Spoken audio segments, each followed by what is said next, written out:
The last thing I expected to find at my wife's company Christmas party was her bare-legged and breathless in a locked office, her boss hands gripping her hips like she was his to claim. But life has a way of tearing down facades, and Linda's perfect smile hit a truth that would gut me. Let me back up. I am James Moore, a man who believed in vows. Linda, my wife of 12 years, was a force, sharp, radiant, and fiercely ambitious. Donald Mercer, her CEO, was a silver-tongued titan who had mentored her rise at Mercer Pharmaceuticals. We lived in a Connecticut suburb, our lives a curated blend of PDA meetings and corporate galas. But that night, the glittering ballroom became my reckoning. The party pulsed with champagne and false cheer.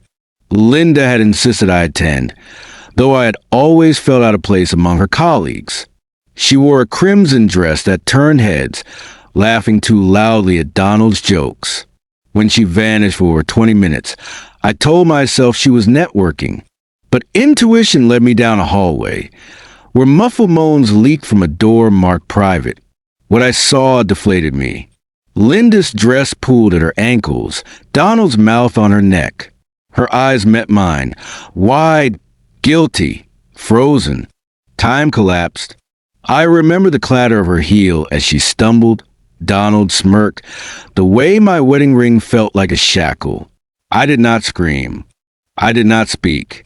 I left, the cold December air slapping my face as I numbly drove home. Linda returned at 2 a.m., her makeup smudged. It meant nothing, she pleaded, but her trembling voice betrayed her. The bed we had shared for years became a trench. I stared at the ceiling, replaying memories. Her late nights, missed anniversaries, the way Donald's name peppered her stories. Had I been blind or complicit? To my subscribers, thank you for standing by this channel. Your support fuels these raw, unfiltered stories. If you have not yet subscribed, join us. Hit that button. Your voices matter. Share your thoughts below. Could you have walked away like I did? The morning after the Christmas party dawned brittle and gray, the sun smothered by clouds heavy with unshed snow.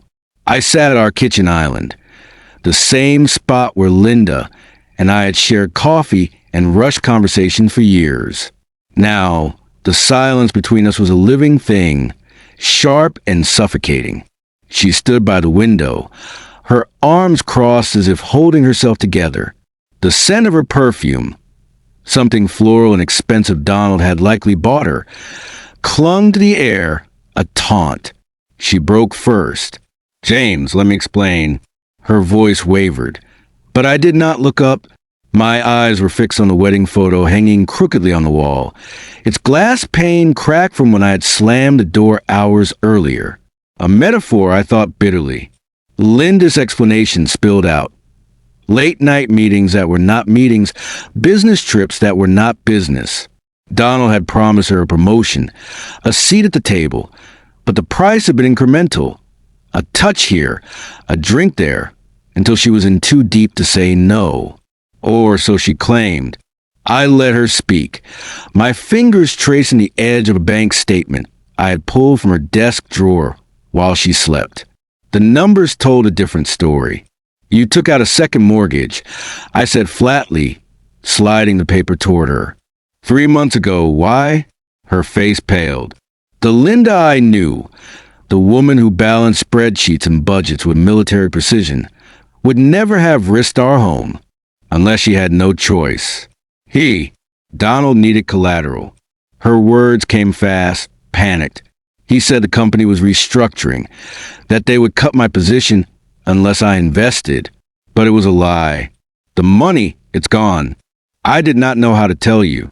The admission landed like a punch. Her affair was not just a betrayal of vows. It was a financial grenade lobbed into our lives. Donald had not only manipulated her body, but her ambition, her fear of failure. I stood, my chair screeching against the tile. "You gambled our future for a man who owns you?" Her tears were sudden, angry. "You think I wanted this? You stopped seeing me years ago. I was just a wife, reliable, invisible. He made me feel powerful. The truth of it stung. I had retreated into work, into routines, into the safe numbness of suburban complacency. But that did not absolve her. I moved toward the door, my hand brushing the shattered photo frame. "Pack your things," I said. "You can stay in the guest room. We are not done talking." She called after me. But I was already outside, the cold sear in my lungs. In my pocket, my phone buzzed, a notification from a shared credit card. A charge from a downtown hotel, dated 2 weeks prior. Donald Mercer. The affair had not ended at the Christmas party. The guest room became Linda's purgatory. She moved through the house like a ghost, her presence marked by hushed phone calls and the clink of wine glasses emptied after midnight. I avoided her, burying myself in work, but the past had a way of clawing back. It started with a voicemail. "Ms. Moore, this is Dr. Ellis' office. Your prenatal results are ready. Please call to schedule." The message cut through me. Prenatal. The word lodged in my throat. We had not tried for a child since a miscarriage 5 years ago, a loss that had hollowed us both. Linda had sworn she did not want to risk that pain again. Yet here it was, proof that while I had grieved alone, she had moved on, or worse, planned. I confronted her in the kitchen, the radio murmuring a Christmas carol that felt like a mockery. She stood at the sink, her back to me, shoulders tense. "You are pregnant," I said. It was not a question. She turned slowly, her hand instinctively covering her stomach. Her silence was answer enough. "How far along?" 10 weeks. Her voice was small, frayed. The timeline was a knife. 10 weeks. The affair had begun 6 months prior. She read the calculation in my glare. "It is yours," she said quickly. "James, you have to believe me. We were together that night, after the fundraiser. I remembered a rare moment of closeness, fueled by wine and nostalgia. She had cried afterward, blaming hormones. Now, the memory curdled. "You expect me to trust that?" I snapped. "After the hotels, the lies, the money?" Her composure cracked. "I did not plan this, but it is your child. Please do not punish them for my mistakes." The plea gutted me. I wanted to hate her, to walk away, but the ghost of the baby we had lost held me hostage. Later, I scoured her phone while she slept. Text to Donald from November. "We need to talk. It's urgent." His replies. "Not here. My office." The next morning, I drove to the clinic. Dr. Ellis, a woman with kind eyes and a tired smile, confirmed the pregnancy. "Linda's health is stable," she said, "but stress could complicate things." When I asked about paternity tests, her frown deepened. She mentioned you might ask. "We can schedule it after 12 weeks.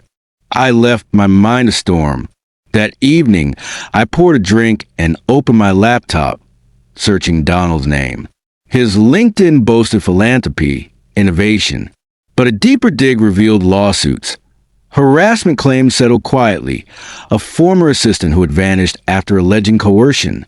Linda's desk drawer yielded more, a key card of Mercer building, a receipt for a diamond bracelet, and a folded sonogram photo. 10 weeks. I stared at the grainy image, rage and hope warring in my chest. Was this child a lifeline or another lie?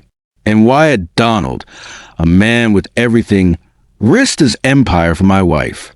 The answer came at 3 a.m. Linda's phone lit up on the kitchen counter. A new email from Donald Mercer. Subject, tomorrow. We need to resolve this. My offer stands. Do not test me. Attached was a document, a non-disclosure agreement. Terms included a $500,000 payout and relocation to Mercer's Chicago branch. In exchange, Linda would drop all claims of workplace misconduct. Claims. The word ignited something. Had she tried to end it? To expose him? I thought of the second mortgage, the hotel charges, the sonogram. Donald was not just a cheater. He was a predator covering his tracks. And Linda? Was she a victim or a willing player? I copied the email. Then I texted my brother, a lawyer. Need to meet now. The truth would cost us, but so would silence. The DNA test was a clinical affair, sterile and silent. Linda sat across from me in the waiting room of the clinic, her hands cradling her stomach as if shielding the life inside from the storm we had created. She did not speak. Neither did I. The air between us thickened with every tick of the clock. Every muffled sob from the couple in the adjacent room. When the nurse called her name, Linda stood abruptly, her eyes avoiding mine.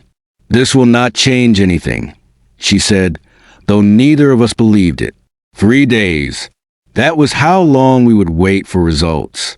3 days of suffocating silence, of sleeping pills swallowed dry, of Donald's name unspoken but omnipresent. My brother, Mark, arrived that evening with a manila folder and a 6-pack of beer he did not open. We spread the contents of his investigation across the dining table. Court documents, testimonies from former Mercer employees, bank transfers. Donald's empire was built on skeletons. A receptionist paid off after a misunderstanding in his office. A junior executive who fled the state after filing a harassment claim. And Linda, her signature on a loan agreement that funneled our savings into Mercer's offshore accounts. "He is laundering money," Mark said, "using shell companies and desperate employees." Linda's mortgage was collateral. If she talked, he would ruin her. I stared at the papers, the numbers blurring. Why did she not tell me? Shame, fear, love. Mark shrugged. Does it matter? It did, because that night, I found Linda in the nursery we had once painted yellow, her fingers tracing the edge of an empty crib. She jumped when I entered, her face streaked with tears. "I wanted to protect you," she whispered. The more I gave him, the more he demanded. "The baby, I thought if I could give you a child, it would fix us." Her words hung in the air, fragile and damning. I wanted to hate her. Instead, I felt the sharp ache of understanding. Love makes fools of us all. The next morning, Donald's email arrived. Termination of employment effective immediately. Compliance with the NDA is advised. Linda's phone rang as she read it, her face drained of color. "He is here. At the office," he said. He said to come alone, or he would leak the loan documents.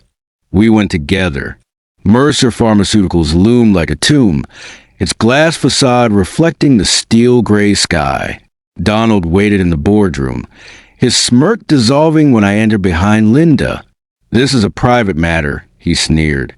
"Not anymore." I tossed the folder onto the table. "The SEC might find your creative accounting interesting." Donald's composure cracked. He lunged for the papers, but Linda stepped forward, a USB drive in her hand. "Security footage," she said, "from the Christmas party. And every meeting after." His face twisted. He grabbed her wrist, the drive clattering to the floor.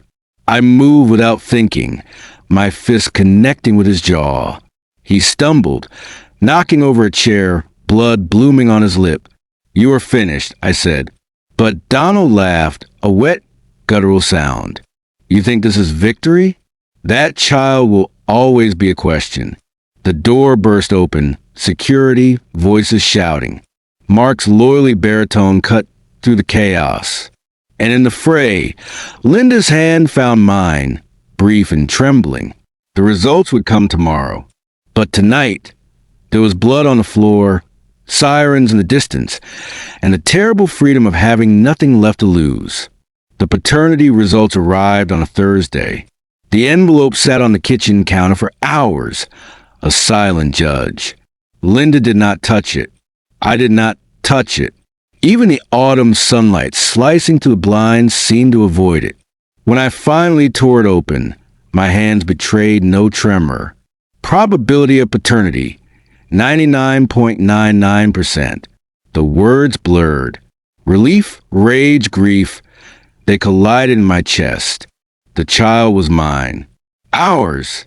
Linda stood in the doorway, her eyes red-rimmed, waiting. I did not speak. I handed her the paper. She crumpled the floor, sobbing into her hands, the sound raw and primal. Donald's trial began the following week. The courtroom reeked of polished wood and stale coffee. He entered in a tailored suit, his arrogance undimmed, but the gallery hissed as prosecutors laid out his crimes. Fraud, coercion, harassment. Linda testified, her voice steady as she detailed the threats, the stolen money, the fear. She did not look at me. Not once. When the jury declared him guilty, Donald's smirk finally died. The judge sentenced him to 15 years. As bailiffs led him away, he turned to Linda. "You will never be free of me," he spat. She flinched but held her head high. Outside, autumn leaves skittered across the pavement. Linda hesitated on the courthouse steps. "What happens now?" she asked. The question had haunted me for months. The trust was ash. The love? Embers, perhaps. Faint but warm. "We rebuild," I said. "Not as husband and wife. As parents." She nodded, tears glinting. We would never return to what we were. But in the wreckage, there was a child. A life that deserved more than our mistakes. 9 months later, I held my daughter for the first time. Tracy. Her tiny fist gripped my finger, fierce and fragile. Linda slept nearby, exhausted, her face softened by peace. The past lingered, a shadow, not a shackle. Donald's empire collapsed. Mercer Pharmaceuticals dissolved, its assets funding settlements for the lives he broke. Linda returned the bracelet he had given her. The diamonds traded for therapy bills. We sold the house, split the remnants of our savings. She moved into an apartment across town. I bought a condo with a nursery. Trass's laughter fills it now. Linda visits often. We do not speak of forgiveness. Some wounds scar over but never fade. Yet here we are, two fractured people, building something whole from the pieces. To every viewer who joined this journey, thank you. Your support has meant everything. If this story moved you, do not let it end here. Drop a comment. Would you have forgiven Linda? Could trust ever be rebuilt? Share your thoughts, your rage, your hope. Like this video to keep these raw, human tales alive. And if you have not yet subscribed, hit that button. This channel thrives because of you. Together, we turn ashes into light. Stay strong. Stay curious. And as always, keep writing your own story. James Moore. Until the next story.